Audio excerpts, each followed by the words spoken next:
Welcome to Dead Man Talking. Tonight's story is the return of Big Bad Wolf and his fantastic, chilling stories. As ever, please do let us know what you thought down below in the comments box. Please do like and share. It really does help with the channel and our community further. And why not hashtag TeamFEAR. And so, with that aside, let's get into tonight's story, entitled I'm a different kind of police officer. I have been face to face with the epitome of fear. Let's get straight into that. There's nothing wrong with a little fear. Being fearful can save your life. It saved mine on more than one occasion. But too much fear can stop you from living. Roland Smith, Cryptid Hunters. Do you ever think about the legends and myths that you've heard about, wondering what could be lurking in the vast forests and deep seas? Do you ever feel a tinge of uneasiness as you venture into the woods at night, as you cannot shake the feeling of being watched from the tree line? My partner Douglas and I still experience fear, almost a fault, because we have come face to face with what lurks in the shadows. We are both creatures, or monsters, if you will. Yet we choose to make the world a better place. We hunt those criminals who walk in the light during the day. As police officers, we also hunt the beasts who walk at night, who threaten the way of life for normal folks. And Douglas is a were-panther, an unfortunate side effect of getting bitten during an escapade of ours during an investigation. I am a werewolf, due to a generational inheritance that spans hundreds of years. Just because we are beasts, however, does not mean that we do not know the chills that run down our spine, known as fear. One such encounter will forever be seared into our memories. Douglas and I were contacted by an agency that we have become quite acquainted with, a monster hunting brigade comprised of both humans and cryptids and other supernatural do-gooders. For anonymity, I will simply call them the brigade and use false names. I have to admit, when it comes to urban legends and mythical creatures, I am hesitant as to what I believe, despite the impeccable irony. When the brigade contacted us on an ongoing Wendigo investigation, Douglas and I had to go to the one person who could confirm its existence to us, my grandfather. Ah, a Wendigo, huh? I haven't dealt with one of those fuckers in ages. Not too common around these parts. My pop snorted. He poured each of us a cup of coffee as we settled onto the couch of his cabin high up in the mountain. Boys, Wendigos are the most dangerous assholes out there. And there's no humanity left in their minds. They'll kill anything that crosses their path. He took a sip of his coffee and leaned back into his old armchair. So, they're real? Douglas interjected, the excitement clear in his voice, and he was still fairly new to the world of the supernatural. Wendigos? Okay, wait. What about Bigfoot? Loch Ness Monster? Skinwalker? My grandfather pounded his mug onto the table and shushed my partner suddenly. Do not say their name! Douglas looked to the ground. My pop put his hand on his shoulder and met his eyes. The Sasquatch are real. Nice bunch. Just want to be left alone. I don't know shit about the Loch Ness Monster. The thing probably wants to be left alone too. And those things. He paused and looked out of the window. They're more realistic than they should be. He sat back and brought his gaze to meet both of ours. Boys, the Wendigo is an ancient, living, cannibalistic bastard of a creature. You won't have much trouble finding it if you go looking, which I don't advise you to. He stopped and looked deep into my eyes, a solemn look on his face. You are a grown man, Ryan. You're also as stubborn as a mule, so I know you'll go after this fucker if it's a danger to the people. He sat back and looked from me to Douglas before sighing. You two are fine officers. You're what every rookie should strive to be like. But you have to remember, regardless of your abilities, you can still be killed. Douglas turned to me as he remembered the shit show that almost cost him his life. Suddenly, he stood from the couch and looked out of the window to the sunset that crept over the mountain. Before all this shit happened, we took an oath to protect, Ryan, if there is even a slight chance we can defeat this thing, you know I'm behind you 100%. I nodded as I followed his stare out of the window. Every day, officers were getting killed in the line of duty, doing their jobs and leaving behind their families. We knew that if the least we could do was protect the community from the cannibalistic legend, then we were doing our duty to serve and protect, even in the darkness. "Take the job, boys," my grandfather said, breaking the silence, and we looked back at him. "I'll tell you everything I know about those creepy bastards. Do not let your guard down, though. With their appetite, they don't discriminate. They'll eat humans, and they'll sure as hell try to snack on a werewolf." Douglas and I both nodded in a deep, mutual acceptance. I looked to Douglas and back to my grandfather. "Tell us what you know, Pop." My grandfather walked to his old cabinet where he collected mementos and old journals from days past. After scrounging around for a few minutes, he returned with an old, leather-bound journal. Its pages were loosely bound and dust-covered in its front. He sat on the armchair in front of us and began to thumb through the contents of the book. "Back in the day, I had my own run-in with a Wendigo." He paused as he opened the book to what appeared to be a well-drawn sketch. "Was the scariest beast I've ever encountered." He let his eyes rest on the sketch. "Its head looks like a wolf's skull with a huge rack of antlers that would make the best of deer hunters jealous." A smile flashed across his face as he looked back to us, and it quickly disappeared. "The one I saw bordered on 10 feet tall. I've heard, though, those fuckers can be up to 15. Looking back down at the sketch, he continued to describe the monster in vivid detail. "The fuckers look like they've been decaying for a while, and no matter how much they eat, they're never satisfied." He paused and looked back up to us. "It's all a part of the curse. For whatever reason, Wendigos were once normal human beings, forced into cannibalism to survive. But boys, remember that the humanity that once lingered in their souls is long gone." As we gathered our notes and the files that the brigade provided to us, my grandfather watched. Looking down at his leather journal, he walked up to me. "I was going to wait to give you this." He paused. "But I think now is an appropriate time, more than ever." He handed me the journal and smiled wryly. I ran my fingers across the aged leather. "It'll come in handy on this assignment, I do believe," he said as he looked it over. I smiled and gently placed the journal into my bag. "Be safe, boys," my pop exclaimed as we opened the front door to the little cabin. "Oh, and Ryan," he pulled me aside. "These beasts are smart. Don't let your guard down, and watch out for your partner." He nodded towards Douglas. "Do not underestimate the danger that you are facing." He lifted his shirt to reveal a scar I had seen before but never questioned. On his right side, up along his ribcage, was a thick, raised scar. 30 seconds is all it took for the bastard to do this to me." He dropped the shirt back down. "Keep eye contact. Don't turn your back on it. They'll lure you using tricks and delusions, so be smart. And Ryan," he placed his hand onto my shoulder, "stay alive." Douglas and I met the brigade guys at a rundown shack off a dirt path about 3 hours outside town. The directions were iffy, and it was only when we saw the figure standing outside the shack that we felt any relief.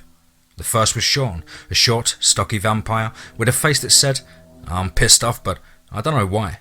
I assumed his anger sprouted from his height or lack thereof. Next to him was a tall, dark-skinned man who I knew from previous interactions was a Lycan like me. His name was Shelton, and he wore a stern, no-bullshit look plastered on his face at all times. As Douglas and I pulled up and got out of my Jeep, I knew we had a long night ahead of us. "About time y'all showed up," Sean mumbled as he hesitantly shook our hands. He or Shelton had not changed a bit since my last encounter with them, when we went to Elkhorn, Wisconsin to investigate sightings of a rogue werewolf. You might know this one, if you've ever heard of the Beast of Bray Road. And for the record, the Beast is an old-school werewolf who was trapped in its bestial form by a witch. Apparently the guy pissed off the wrong entity. A story for another time, perhaps. I introduced Douglas to the pair, and we sat around a small fire pit that the guys had made as the sun began to set in the background. "Ryan, this is a bad one," Sean began, staring at the fire as he spoke. "Must have come down off the nearby mountains, as it's not native to this area." I nodded. Something seemed strange in the way Sean hung his head. I immediately caught his distracted stare. "But there's more to it, isn't there?" I cocked my head to the side as Shelton shifted in his seat.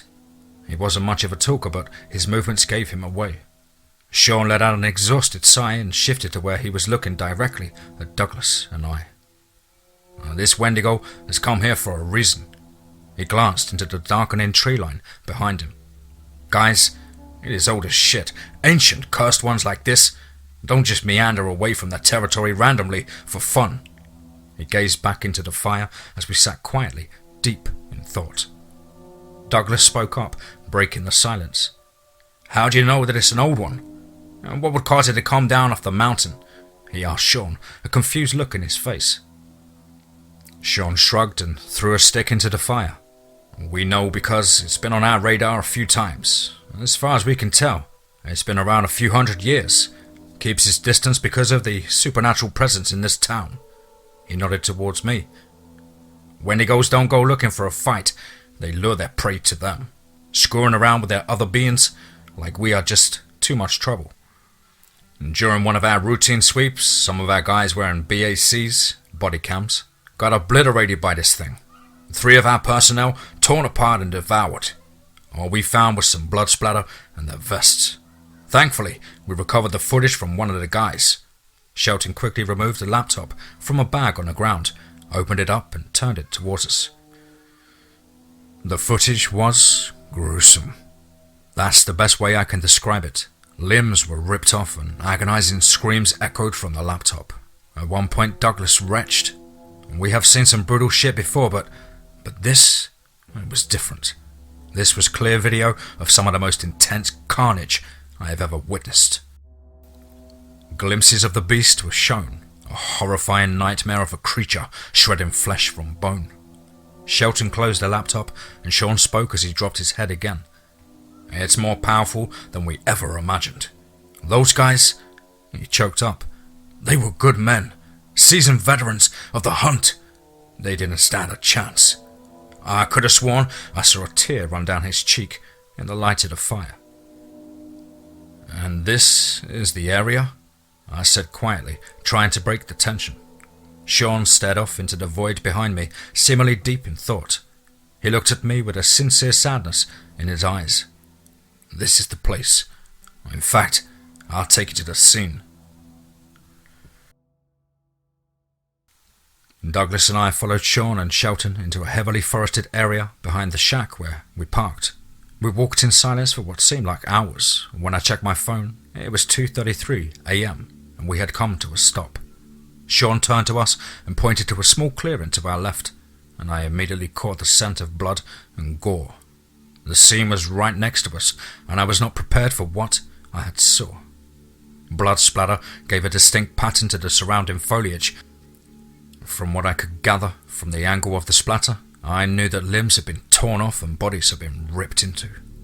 There was nothing left of the men, other than a few pieces of cloth and one single boot. I turned to Douglas, who was examining an area that we believed was the location of the initial attack. "Ryan, I think I know how it snuck up on them." I walked over to him, listening curiously, and he looked up.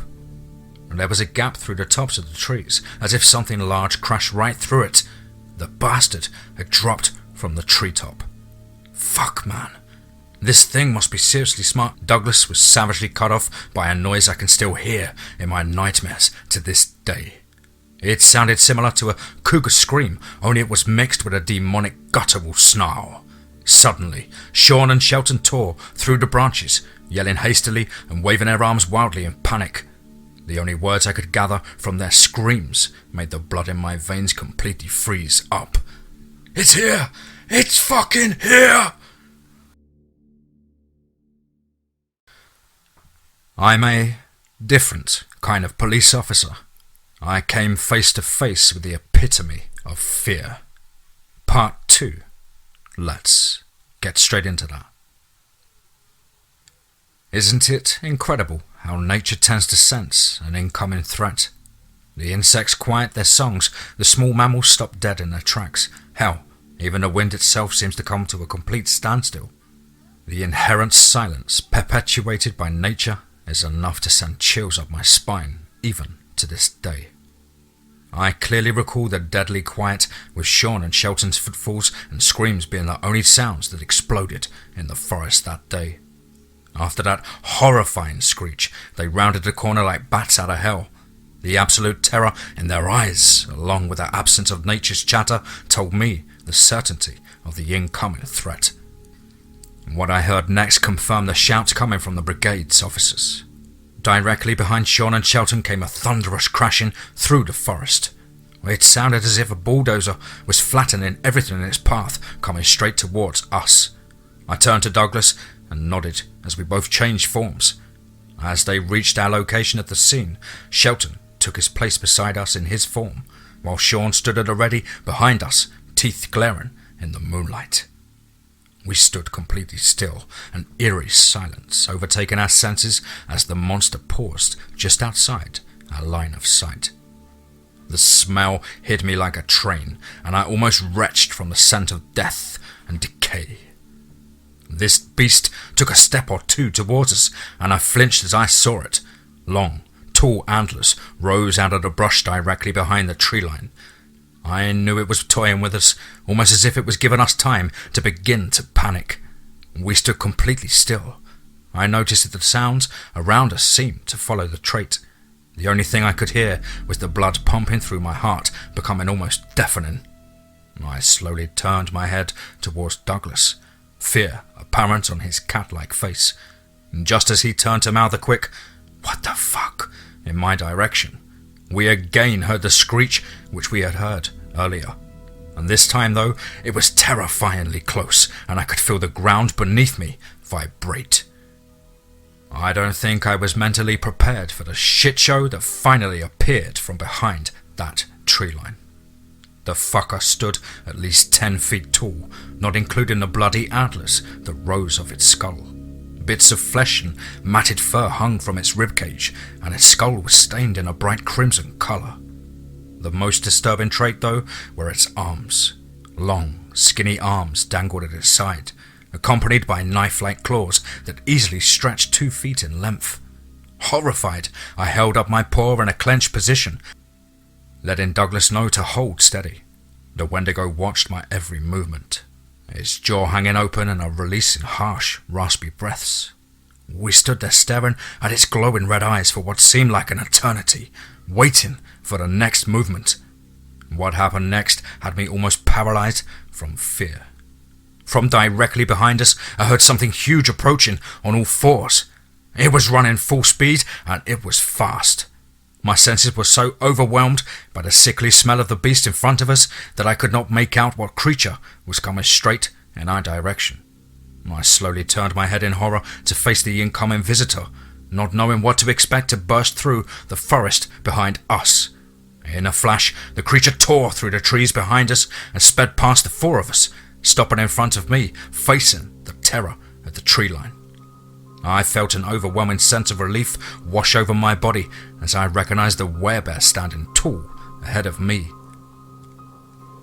"Boys, you didn't tell me y'all were going after a fucking Wendigo," Randy snorted, his face keeping contact with the monstrosity ahead. I assume this new addition to our group really pissed the fucker off, because before I knew it, it released another otherworldly scream and tore through the trees directly at Randy. We all began sprinting at the creature, adrenaline pumping and hearts racing.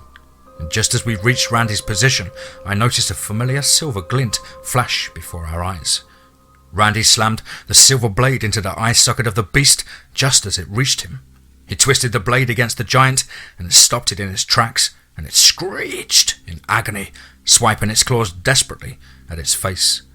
Randy took this opportunity to turn to us and snarl, "Run, assholes!" That's all the reassurance we needed, because we all turned and hightailed it out of that damned forest. As we ran, tearing down branches and brush ahead of us, we continued to hear the roars of pain released by the creature. The unholy screeches only silenced as we reached the vehicles we had parked in front of the old shack earlier. All in unison, we stopped to change forms and struggled to catch our breath. I met Douglas's gaze as he slumped to the ground, his face contorted in terror. "Ryan, what the actual fuck?" He clamped his jaw shut as I saw the silver refract in the moonlight, as the blade whizzed past my head, embedding itself into a tree behind me. That big son of a bitch had slung the blade through the trees of my head. That action was all the motivation we needed as we grouped into our vehicles and got ready to haul ass out of there. Before he got into his old truck, Randy pulled the dagger out of the tree trunk and waved it at me through the Jeep window. I saw his mouth moving as he mumbled a slew of curses before hopping into his truck. I slammed the gas as Douglas closed the door and tore off down a dirt path we had come in on. My cell rang loudly, making both Douglas and I both jump in our seats. It was Randy. "Looks like we need a group therapy meeting," Randy yelled out as I swiped my phone to answer the call. "Call your fucking buddies, and you bunch of dumbasses meet me at your grandfather's place in 20 minutes, he barked as the phone line went quiet. I looked over at Douglas, a sense of relief on his face. "I think we fucked up," I said, a bit of a nervous chuckle in my voice. He shook his head with a grin appearing across his face. "No shit, man." He looked over at me as I drove like a hellion down the main road. "What the actual shit was that?" He looked back to the road in front of us. "I believe we bit off a little more than we could chew," I huffed as I called Sean and Shelton, informing them of the upcoming meeting at Pop's house. Douglas and I drove on, nervously talking about the situation we were now in. "Why was Randy so pissed off?" Douglas asked, a confused look on his face.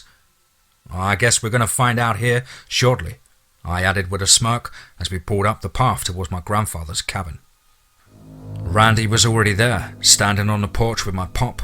They both wore a worried look as they watched us pull up. The boys from the brigade screeched up behind us, terror still etched into their faces, as they got out their vehicle and headed towards the porch. Something was wrong, and I knew it. The looks on my pop's and Randy's face told me that there was new information, and we were about to get a full-blown bitch session. As we all made our way to the porch, my grandfather stood in a doorway with an absent-minded gaze on his face. Randy stood in front of him, arms crossed, eyes glaring. And there was something else off, though. Someone or something else stood behind my grandfather, shrouded in the darkness of the cabin. He stepped out onto the porch, wearing a two-piece suit and dark sunglasses. The guy looked like an official, but also strangely familiar. I noticed Sean and Shelton both dropped their heads as the figure appeared, telling me that they knew exactly who was standing before us. The man stretched out his hand to me, a glimmer of white flashing across his face as he smiled. His teeth were sharp and pointed at the ends like tiny knives poking out of his gums. "Hello, Ryan," he said, his voice deep, slow and steady. "My name is Rostev.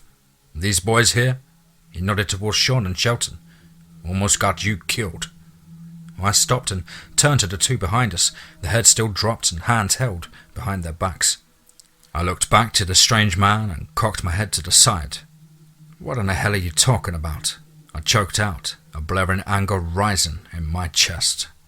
Randy stepped in front of the man in black and stared intently into my eyes and then sternly glared at the officers behind us. "Fellas, it's about time we had ourselves that little group therapy session. Now!" I could sense the aggressive tinge in Randy's voice. The red glint seeping into Randy's irises told me that there was much, much more to this situation than what we had originally bargained for.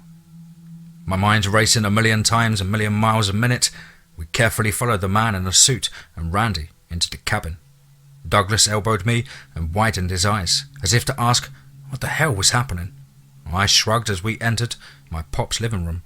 Shock ran across my face as I stepped into the room.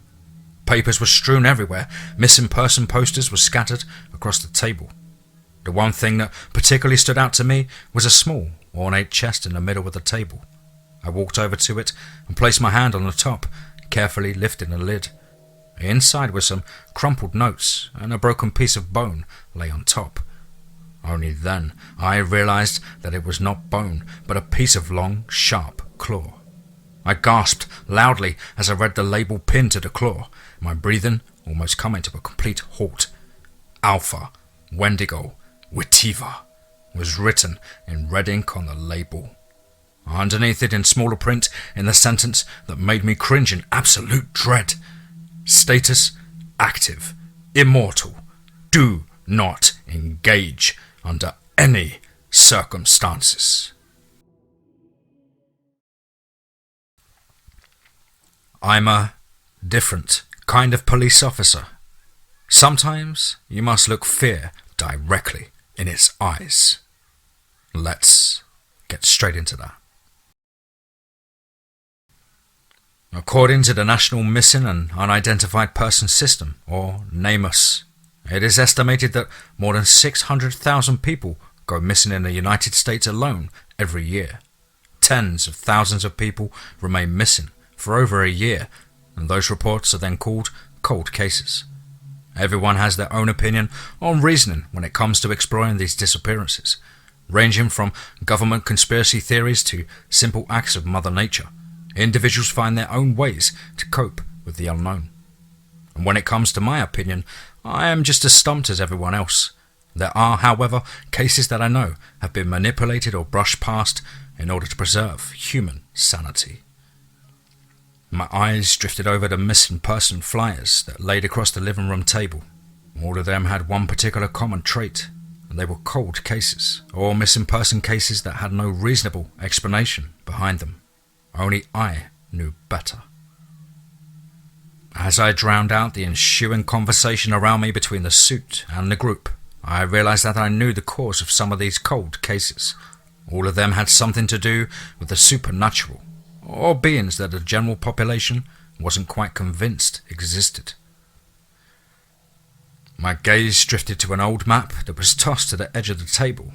It was a map of our tri-state area riddled with red dots, and I quickly connected the flyers with the map.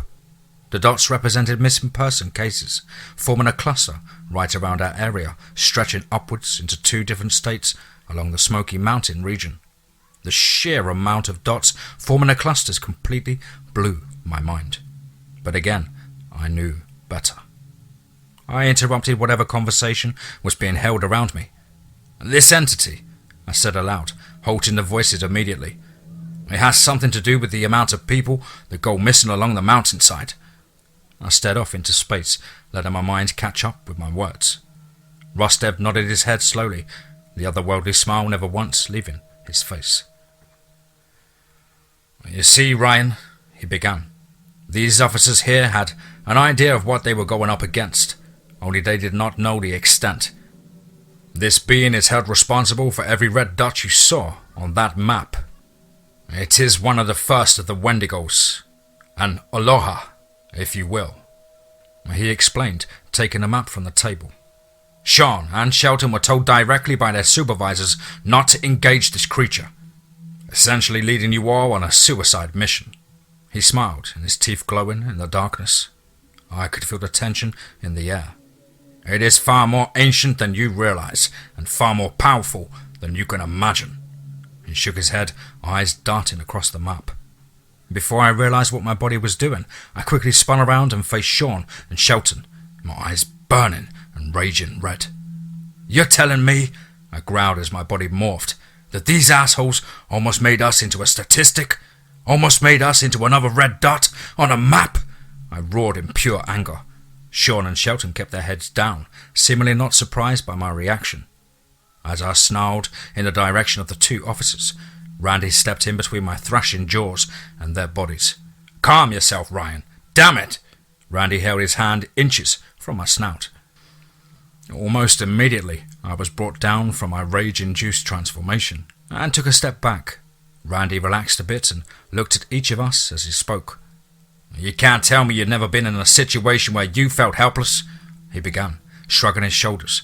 "These boys ignorantly thought that they could take matters into their own hands. Only they knew they couldn't do it alone. And when their buddies were completely slaughtered by this beast, they knew they had to come to you. He shook his head solemnly. Douglas spoke up first, and for the first time during this interaction. "So, you guys could have gotten us all killed?" he said, a look of disbelief in his eyes. "You let us go into that forest, knowing what was out there, knowing that Ryan trusted you, and also knowing that you were forbidden from pursuing the case." A strange look of anger replaced his normal calm demeanor. He slumped onto the couch, his head in his hands. Sean lifted his head just enough to where he could see his glare.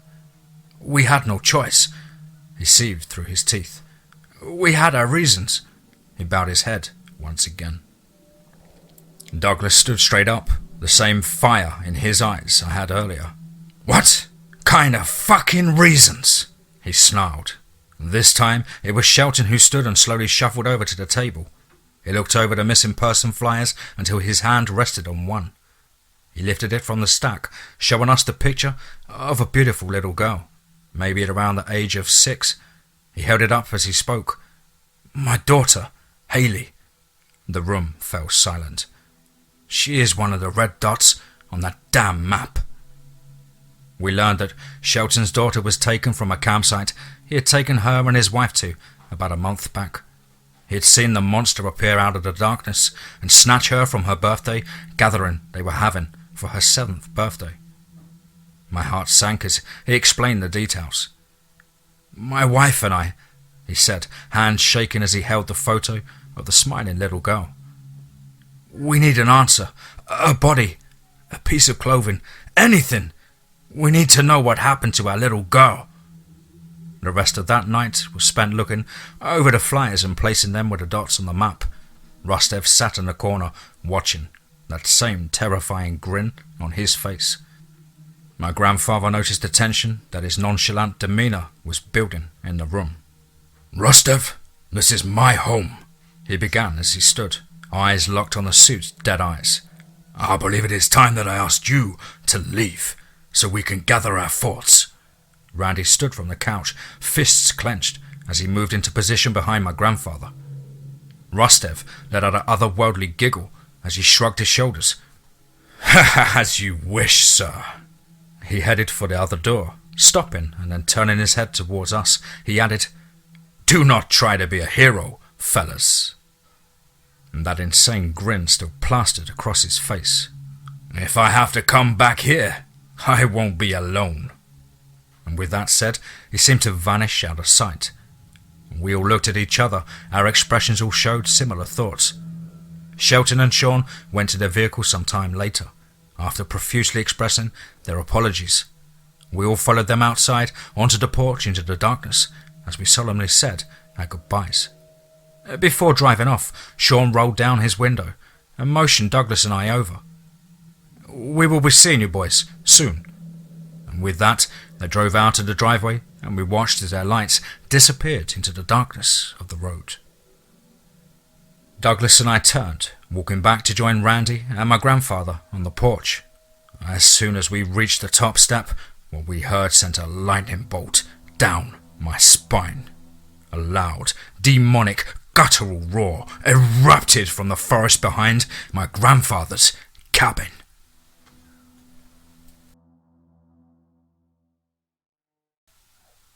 I'm a different kind of police officer. Sometimes you must look fear directly in its eyes. Part 3. Let's get straight into that. The Wendigo had given us a final warning. The problem was, I have always been extremely hard-headed. I needed to know why it was here and where it had come from. What purpose would some old-ass Wendigo have in a small-town city like mine? I sat in the living room while Douglas napped on the couch and Randy dozed off on my pop's recliner. My mind wandered as I leaned back on my chair and closed my eyes. My mind flashed vivid, brilliant images behind my closed eyes. Beautiful green, lush trees swayed in the sunlight. I could feel the heat reflecting onto my face. It had to have been the most beautiful sunny day I had ever seen. Not a cloud obstructing the blue skies. I smiled, and in the dream, I closed my eyes and took in the warmth on my skin. As I opened my eyes in the dream, I was met with a sight much different than the one before. Dark, black skies replaced the blue hue that once was. The trees void of leaves, and instead long stringy branches dangled in the wind. I felt my heart heave in my chest as a chill overtook my body. The darkness gripped me tightly. As I peered out across the tree line, I could barely make out a large figure standing against the backdrop of dead trees. I listened intently, only to be met with the sound of the harsh wind napping at my neck, and then, on natural instinct, I blinked. It happened so quickly that I could only stare in horror ahead of me, directly into the fire-brimmed eyes of the creature we had seen that night. The jaw of its skull, stained with crimson, hung slightly at the corner of its mouth. Bright red blood pooled and drooped down onto the beast's chest as it glared into my eyes. The wind around me howled in anger, and the leaves rustling and flying about. The creature stared violently into my eyes, burning a hole into my very pits of my chest. It continued staring, only a foot away from my very own face. I could not run. I could not move. I was forced to withstand the hatred-filled eyes of the Wendigo. All of a sudden, the wind died down completely. Every bit of movement around me came to an eerie halt. That is the moment when the beast spoke. "You have the mercy of the weak. Take heed of my warning. For mercy is not a gift I can offer." Its jaws moved in a steady rhythm as it spoke. "Remove yourself from this land, as I have returned to claim the earth I once roamed." Suddenly, flashes of memories that didn't belong to me pulsed through my thoughts. Images of long ago, a forgotten time. I watched as a group of Native Americans flourished on the very ground I was standing on. They hunted, gathered, and cared for their families with the bright blue background of the perfectly sunny day beaming around them. In a flash, I saw the familiar turn of events as darkness clouded the area. The natives were slaughtered, their food taken, their villages destroyed. Men in old pioneer vests revenged the area, killing and taking from the innocent people. The screams of agony were so close that I thought my eardrums would explode. In yet another flash, the same darkness surrounded the area, except the ground was covered in a pure white blanket of snow. I watched in terror as a family near the tree line clung to the very last strings of life. I watched their bodies wither, their bones become pressed against the thin layer of their skin, and then in horror, I saw the young boy breathing his last breath, followed by the father ripping at the deceased boy's flesh. Bloodied, gnarled faces stared back at me as the vision began to fade, revealing the Wendigo again close to my face. I was so close that I could feel its breath on my face. His jaw snapped shut in an instant and then slackened once again. "For what I have lost, I will soon regain.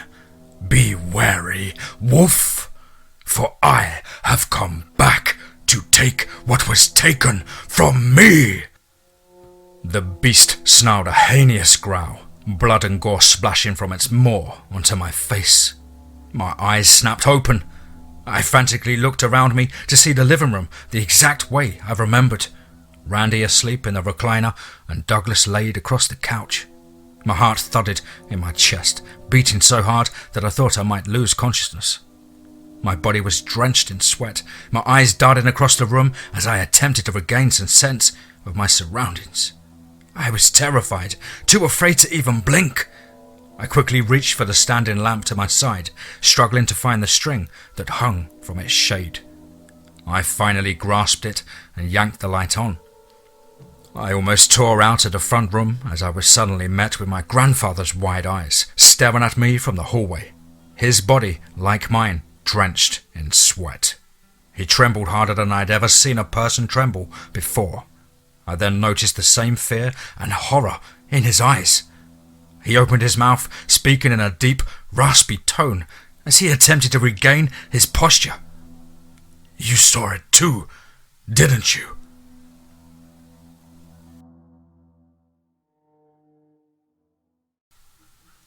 I'm a different kind of police officer. Sometimes you must look fear directly in its eyes. Part 5. Let's get straight into that. Silently, as to avoid waking the others in the cabin, Pop and I crept out onto the porch. The lights were dim, casting a ghastly glare on a few feet of grass in front of the cabin. We sat on the porch steps in silence for some time, each of us knowingly giving the other time to gather our thoughts and calm ourselves. After a few minutes of staring off into the darkness that surrounded us, my grandfather spoke first. "It spoke to you too." I nodded, bringing my gaze to my pop's pale blue eyes. "The visions." He trailed off as he continued to catch his breath. That's why it's here. To reclaim the land that was taken from it." He shook his head. I continued to wait on him to speak again. "Ryan, this creature is much more violent than I could have thought. I need you to know that I wouldn't have dared send you and Douglas out there if I knew." His voice cracked a bit before he continued. "If I knew what this creature was capable of." I could see the tears welling up in his eyes in the light emitting from the small bulb on the porch. "Pop," I reached out slowly, grasping his hand as I spoke. You had no way of knowing. We had no way of knowing." I removed my hand from his and reached into my jacket pocket to remove the old journal. I held it in my hands and stared at the leather-bound pages. "These notes were the only real help we could have gotten. You could have never known that they were up against something much more powerful than any of the creatures depicted on these pages." I flipped to the back of the journal where the blank pages began. "However, I believe it's time we added a new entry. This one, though, we can write together." My gaze met his once again, and a solemn smile spread across his face. We spent the rest of the night on that porch, detailing the things we knew about the creature and jotting down the questions of the unknown. At the top of the description, I had written, "Wittiva, Alpha Wendigo," in bold print. "What we need to consider," my pop started as he paced the length of the porch, "is the connection you and I have to the creature. Our histories are very different." He stopped and suddenly looked directly into my eyes. "It's the bloodline, Ryan." He reached out and I handed him the journal. He scribbled a few lines before looking back to me. "I've told you before, our bloodline traces back to the very first werewolves. The beginning of our kind." I concentrated, hanging on to his every word.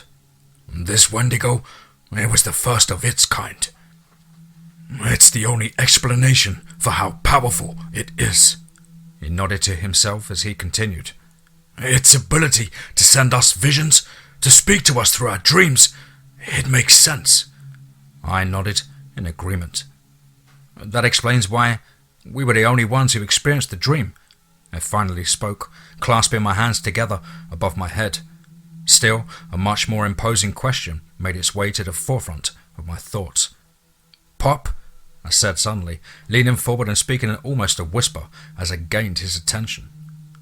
What about that weird fucker, Rustev? What's his deal? Why doesn't he want us going after this monster?" My grandfather squinted, anger written all over his face. He leaned in, inches away from my face. "That son of a bitch," he seethed. "He's a demon, works with the task force on keeping things secretive. But you know what?" I nodded, widening my eyes while waiting on his answer. He looked around, almost as if to make sure we were completely alone. "I can't figure out why he doesn't want us going after this creature, but I may have a good guess." He spoke in a hurried, hushed voice. "Demons need souls, Ryan. They feed off of them. Maybe he wants the creature here for exactly that reason.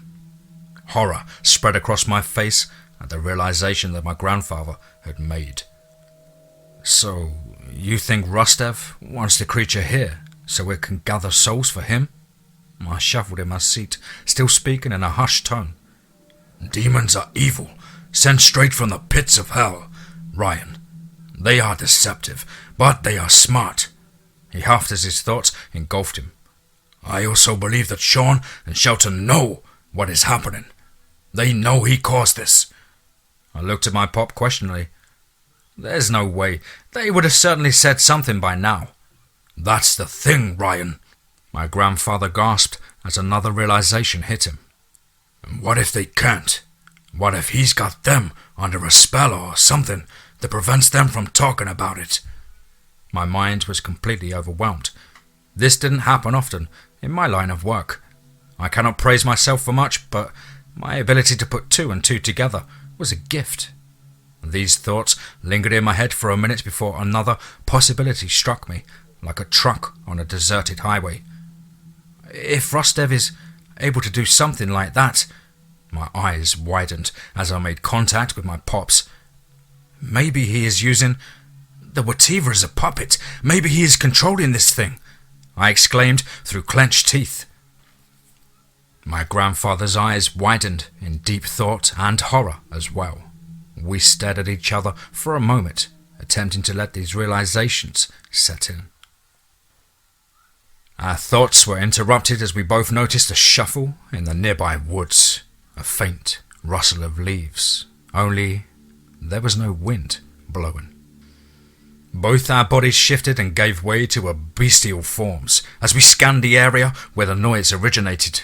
My grandfather let out a deep, guttural snarl as we found the source of the movement. There, amongst the forest edge, were two pairs of burning red eyes, staring back at us. Beneath one set was that terrifying, sharp, evil grin. I'm a different kind of police officer, and there is much worse on its way. Let's get straight into that. Before my brain could react, my body did. I found myself face to face with Rustev, his ever-lingering sharp smile still gleaming across his face. He did not so much as flinch as I snarled in his face, and instead he stood there staring back at me. The Wendigo behind him swayed back and forth, its eyes fixed on me as well. It was merely seconds before my grandfather was beside me, holding a hairy arm out in front of my chest. I continued snapping and growling at the demon in front of me as he stood wearing that creepy smile across his face. Douglas and Randy were already changed and stood behind me, crouched and ready to fight. And after a few seconds of my gnashing, Douglas placed his clawed hand on my shoulder, immediately calming me down, and I assumed he had a gift of doing that. "Good," Rustev snickered. "Now that you've calmed down like a good pup, let's chat." I wanted to lunge out, rip out his throat. However, something deep inside my head told me that that was not a good idea. He showed no signs of fear, despite the rage-fueled beast snarling in his face. And from past experiences, I know that that is a sign of a badass psychopath. "Aren't you quite the investigators, Victor? You and your grandson here. It's rather sad that you never learned to keep your nose out of business that doesn't pertain to you." My grandfather let out a sharp, deep growl. All of our eyes were fixed on Rustev, ready to strike if we caught any movement. I had enough already. "What do you fucking want here, Rustev?" I snarled. "And what do you need that thing?" I glanced quickly to the towering figure behind him. "How does this benefit you at all?" Rustev looked almost entertained. "Too many questions, so little time. It was quite the pleasure, boys. Now, I have a few loose ends I must attend to." He nodded towards the Wendigo. "But I shall, of course, leave you in good company." "He's quite hungry. I hope you all will hold him over for a while." He then turned to the creature behind him, whispering in a guttural, unknown language. And before any of us could bat an eyelid, Rustev disappeared, vanished completely into the darkness, still shading the forest completely. As soon as Rustev made his grand exit, the beast stepped forward, its head again inches from my own, and it towered above me, its slack jaw dripping with blood down onto my maw. Out of basic instinct and rage, I attacked the giant beast first. The pure strength of this creature is one that I had never experienced, and haven't matched still to this day. My jaw clamped onto the Wendigo's shoulder as I dug my teeth deep into its rotted flesh. Almost completely unfazed, it reared back up its long, dangling arm and in one swipe knocked me clear across the yard. I lay there a moment, face down in the dirt, attempting to breathe, but my breath wouldn't come. I hadn't had the breath knocked out of me since my instructor in the police academy tackled me for the first time all those years ago. As my breathing returned, so did my senses. I could faintly begin to hear my grandfather, Randy and Douglas, all snarling and ripping at the creature's body. I pushed myself up and onto all fours and whipped my head towards the ensuing fight.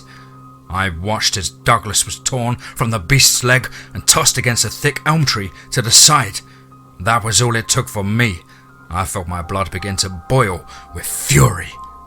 Randy and Pop were attacking the beast from either side, quickly evading its attempts to smack them away like it had done to me. I tore from the ground, sprinting on all fours directly at the creature. My body connected with the distracted Wendigo with a loud crunch. I only managed to knock the creature so that it merely swayed, but it was enough. Douglas, who had managed to get back into the fight with an intense speed and using his entire body, knocked the beast's legs from underneath it.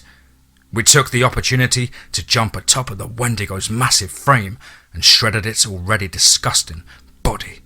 Its flesh tasted of pure rot, and the only thing it had resembling blood was a dark, oozing black liquid. I realized that we were in deep shit when the Wendigo burst upwards, sending every one of us flying outward in different directions. It stood to its feet, releasing a roar so powerful that I felt my ears ringing. My grandfather glanced at me, and a rare look of panic in his golden eyes that made me quiver. I closed my eyes and prepared to push myself back up when I was struck with an immense silence. And this silence was so terrifying because it was completely out of place, and I almost feared opening my eyes again, and that's when I heard the humming. A distinct vibrating sound came from the direction of the beast. It became louder and louder as I looked up, completely entranced by what was happening. The Wendigo hovered in the air, its jaw still slacked open to the side. A purple hue surrounded its entire body, rendering it completely still and silent. The rest of the group, struggling to get up, locked eyes on what I was seeing. I heard the soft pattering of feet on grass behind us, coming from the side of Pop's cabin.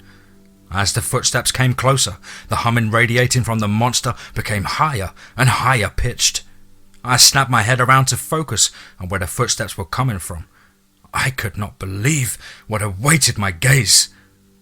Enveloped in a white light, like the angel in my dreams she is, stood Tessa. Her hands shone a bright purple haze. Her face winced as she struggled to contain her power directly onto the Wendigo. The humming was so loud now that it could have easily burst my eardrums. As we all stared in awe at the sight laid out before us over the pitch of the humming, Tess shrieked, "You big bitch!" as she continued advancing towards the creature. As she stepped beside where I laid, she used one hand to create an orb of white light, which she then threw in our direction. The next thing I knew, darkness enveloped the world around me. I felt as if I had been punched directly in the face as I blinked open my eyes. It took a moment for me to regain consciousness of my surroundings. The only problem was, Randy, Douglas, Pop and I were no longer in the forest surrounding his cabin. Instead, we were placed directly on the top of a mountain, known around here as Quail's Ridge. We were all back in our human forms, staring at one another with a dumbfounded expression on our faces. The wind was freezing, and there we were, stark-ass naked, sitting in a circle in the snow atop a fucking mountain. Not my worst Friday morning. We made our way back to Randy's little lodge, as it was the closest to where we were. We walked back in silence, as we were still in shock over the events that had just taken place.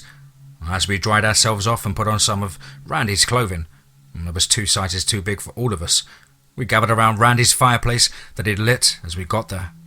And we knew that Tess could transport herself out of harm's way, and she was much, much more powerful than any of us could really grasp. I still had that unnerving fear lingering in my chest either way. The weather was becoming quite hazardous, and a blizzard was approaching from the north. I sat in silence, tapping my feet repeatedly as the others held a quiet conversation around me. And without warning, Randy's door shot open, hitting the side with a loud thud. I swear, I almost tore out of my skin in fright. Tess tore through the doorway and strode right up to me. Her hair was wild, and an intense fire burned in her eyes. With a quick flick of her wrist, she slapped the ever-loving shit out of me. I sat there, caught completely off guard, and at a loss for words. When I finally averted my gaze to meet her eyes, I was met with something that set off an alarm in my entire body. She was crying. Tears rolled down her face, and I wanted nothing more than to grab her and hold her. I stood up and reached for her, and she pushed my arm away. "You're absolutely insane!" she yelled, the others looking on in concern. "All of you fucking idiots!" She turned to look at each person in the group, and every one of them terrified to meet her gaze. "You chose to try and fight an ancient Wativa? A fucking Alpha Wendigo? You all clearly lost your minds," she fumed as she sat on the couch next to me. "And yes, before any of you assholes speak, I know about Rustev. I know the whole situation, which is why I cannot make myself believe you'd attempt to take on that beast." Her red hair scattered like wildfire around her face as her eyes returned to her normal and her body began to relax. "You know? How?" I questioned hesitantly, bracing for an impact. "I know when a demon is nearby. I could sense that bastard from miles away. I just had no idea that you 4 would be involved," she explained as she ran her hands through her dishevelled hair. I looked at her again, confusion still evident across my face. "I don't understand. Why is it such a big deal? We could have handled it eventually." I trailed off as I saw anger begin to burn in her eyes again. She got up and right in my face as I winced. "I'm not too afraid of a lot, but a pissed off Tessa? Now that was frightening." "You literally have no idea what you're dealing with," she growled through gritted teeth. She was a witch, but her growls were absolutely ferocious. "As you know, that Wendigo is an alpha, first of its fucking kind. It's powerful, Ryan." I opened my mouth to protest, but her eyes told me to keep my mouth shut and listen. "Not only is it an alpha Wendigo, but it's being controlled by a sadistic demon." She stared at me, finally huffing and taking a seat once more. My brave Pop spoke up next. "Tess, it was powerful. We realized that. We wouldn't have made it out of there if it wasn't for you," he said, a solemn look upon his face. She glanced at him, the fire in her eyes gone and replaced with sadness. Pop dropped his head and looked to the ground. Tess then stood, looked around the room to each of us. She choked up as she spoke. "You boys don't understand. There is something big coming. Rustev needs souls. And that Wendigo? It's only the beginning. The creature is off of your trail, for now." Her eyes furrowed as she worryingly looked out of the window into the approaching blizzard. "There is much, much worse on its way."